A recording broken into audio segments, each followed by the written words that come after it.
And so many people go down the branding route, and I think it's such a bad route for literally everyone.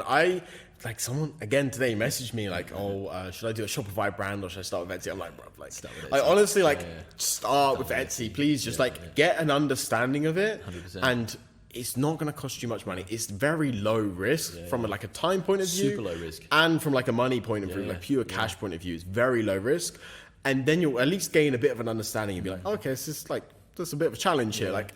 Shopify branding is way difficult than this. I mean, there's so many. You've got to be able to build a brand. Then there's the Facebook advertising piece. Then there's the email piece. Then there's the social piece. Then there's the supply and logistics.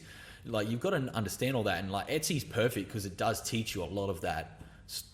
Without the hassle of the building the brand piece almost, and the even the advertising piece. You just press the button and off. Press the button, it's gone. Yeah.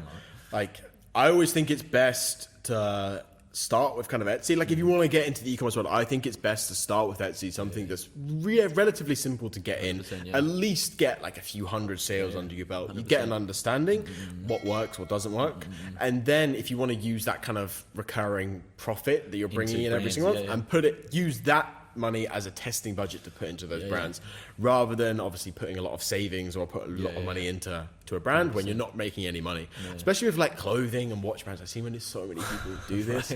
So many people start a watch brand. It may work, but it's such a small percentage. You really got to hit an angle. You've really got to know what you're doing, and there's an element of luck, timing, stuff like this.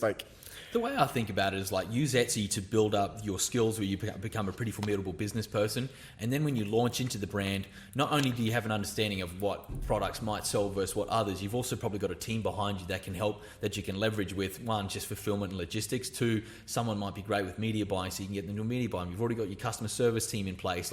These key things which you wouldn't have had any fucking idea about, jumping straight into Shopify, you now have at least an understanding. So when you do something like that, you've got some structure in place. You've got a base level of knowledge, and you can kind of build upon that at least. And exactly. At least you've got money coming in then. And you don't have to... Then you can pay people hey, you run $1 million Shopify brand. He's like, I do mentorship. Great, how much? 20 grand, here you go. Okay, here you go. Let's figure it out kind of thing. Yeah, it's so much better.